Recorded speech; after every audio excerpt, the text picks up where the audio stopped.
I'm Lauren Rosenthal McManus. Matt asked us today, you've heard this a couple of times, to talk about the process and purpose of our work. Why won't it just going on its own? I think before I talk about the how and why of my work, I also want to just give a brief synopsis of the what. So I make maps of watersheds. Some of them are really big. This one's about 15 feet tall by 12 feet wide. You can see me up on a lift installing it. It has a couple, it's all made of cut paper, and there's a couple of video monitors embedded into the map that have other kinds of stories, oral histories and historic maps in them. Some of my maps are very small. These are temporary tattoos that I made to go along with this exhibition of specific creek watersheds in the region, and it was about kind of helping people to identify themselves with those specific places in their landscape. Some of the work is sculptural. This is a 5 foot tall by 3 foot wide by 2 foot deep cut paper map of the Delaware River watershed, and it's meant to, you're supposed to kind of come up to it like it's another body. So it sort of mirrors back at you. Some of the work is entirely digital. This is made completely in ArcMap, and it's a remapping of the contiguous United States, where state boundaries are defined by watershed divides. So it's kind of posing the question, what would our culture look like, oops, if we defined ourselves around water? And sometimes the work is made using completely natural materials collected on site. So this piece is of a creek in Pennsylvania called the Tohickon Creek watershed, and it's made out of rocks that I collect while taking walks along streams, grinding them into pigment, and then tracing the contours with that pigment that's made into watercolors by mixing it with gum arabic. Sorry, I don't know why it must be on like an auto timer. They keep jumping, so I'm trying to stay on track. Some of these, like this, is made to last for a long time. It's on paper and it's framed. But some of these pieces are made directly on the wall, and at the end of an exhibition, I'll actually just wipe it off with water. So now I'm going to get a little bit into the how. I've kind of divided my process into probably 3 sections. One of them is analytic. So all of the work begins with a foundation of data, and working in ArcMap, you can see here just converting elevation data into topo lines. I want to say a little bit more about this. So the analytic piece is really about composing an image and deciding what goes in and what stays out, and selecting, emphasizing, and eliminating certain pieces of data. So there's no cities on my maps, there's no roads on my maps, there's no labels of any kind on my maps. There are just hydrological and topographical lines. The other part of my process I call the sensual piece. And that's just walking out in the woods and on streams and getting my feet dirty and wet sometimes, and collecting rocks and seeing what's out there and smelling the smells and feeling the feels. And that's probably my favorite part of the work. In the work that I make using rocks, I end up with little piles like this from various streams that I've walked along, and I sort them by color. And the process of grinding them, I do by hand. So that kind of brings me to the next part of my process, which I call the meditative part of my process. It usually involves repetitive tasks that take a long time to do. So in Matt's talk, he showed himself doing cut paper stencils. That's the same kind of process. It's a very meditative sort of thing. These are actually my tools. I use a 5-pound sledge, and then this little hand mortar and pestle, grind the stones that I've collected up, run them through a sieve until they are a fine powder like this.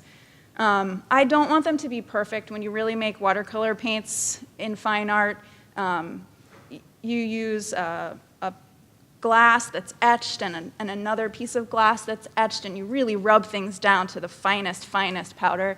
And I want my pigments to be a little bit grainy. So even though they look really pretty fine, and it does take a lot of work to get them down this fine, they're not as fine as watercolors that you would buy at the art store.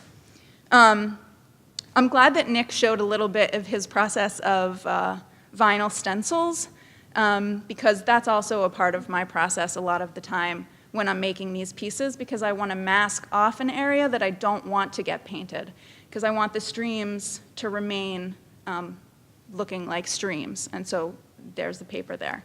For these pieces, I use a ruling pen. That's what that tool is up there. And you can see some of my little tests where I was trying to figure out, how I wanted the line quality to be, and you can see all the little gritty bits of stone in there. You can also see kind of on this image of the piece in process a little bit of a couple of things. One is the vinyl that's sticking on there as a mask. You can kind of see it sticking up in the middle of this. This is one of the Finger Lakes. I did a whole series of these of the Finger Lakes. And then you can also see where it's not painted, these little lines where I've actually printed the topo lines so that I know where to go. So tracing is one of these meditative processes. A lot of my work involves tracing. My very first map that I ever made was actually one of these rock drawings. It was, I covered the entire wall of a gallery with rock, and then I erased the line that the river makes with river water itself. So it sort of evokes the process by which a river marks the landscape through erosion. And can this play? This is just a quick time-lapse video of me making one of these giant wall drawings so that you can see the height of the ladder there. The piece itself is about 12 feet tall. I think the ceiling of this space is probably 16 or 18 feet tall. The first part that we just went through was me masking off the edges of the watershed and just the main body of this piece of the Delaware River. And then right now I'm removing all of that tape and just cleaning things up. And this is an entire day, and you can kind of see how now the lights are off in the back gallery because everybody left and I'm still working on this thing. And then this is me coming back the next day, and here I am just erasing out, tracing over those lines of the streams and doing that same thing. So this is another entire day of just little by little making these marks. So that kind of covers the process piece. I'll just go to the end of this video so as to not take too much time. But again, now it's night. And just cleaning it up, and that's the end of it. Oh, how do I get to the next slide? So lots of times it involves rocks, but sometimes my tool is an X-Acto knife. So at this point, these things can be made by 3D printers or laser cutters, but this is a topographic map of one piece of the Delaware River watershed. It's part of a series of all of the subbasins of the Delaware River watershed, but every layer is cut by hand with an X-Acto knife. And these are also cut by hand. These are parts of the Hudson River system, and they just have a little wooden armature around them, and they're held off of the wall. Actually, I think a couple of these were shown a few years ago at a NACIS meeting. So now I just want to get to the why of this. Why do I do this? Why do I spend all of this time thinking about rivers and making these marks? My background is as an environmentalist and activist. These pictures are from before I went to in between undergrad and graduate school. I worked for several years organizing an environmental education program that worked with fourth graders on the banks of the Haw River. And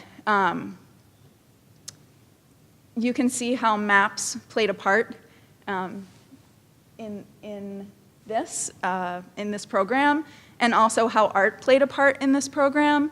And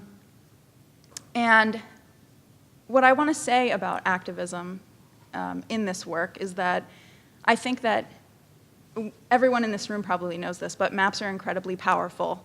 They are not just representations of the world, but they are also proposals for the world, and they also create the world by affecting what we believe about the world and about ourselves in the world. And by making maps that express, by the maps that I make, because I'm presenting just watersheds without anything else clouding them up, I think what I'm trying to do is present a vision of the world that reframes the boundaries of community and allows audiences to find themselves in a map that doesn't have the same kind of locational navigation systems as most maps that they're looking at, and allowing them to sort of identify themselves in that map and identify with that map.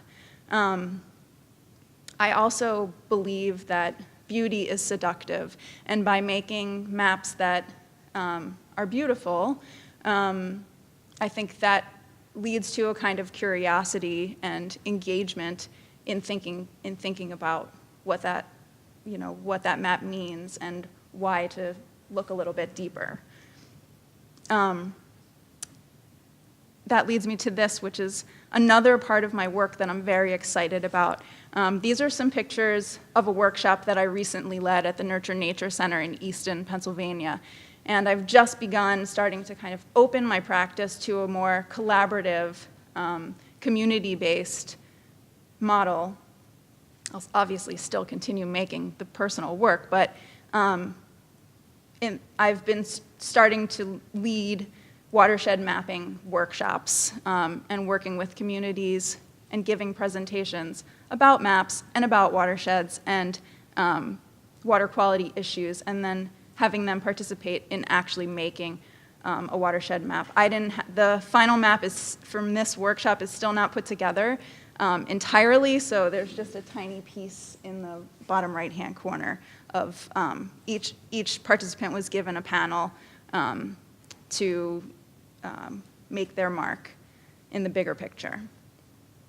The other motivation for making work that's not activist is more academic and sort of geeky, but I'm interested as an artist in modes of representation, and I'm interested in the idea of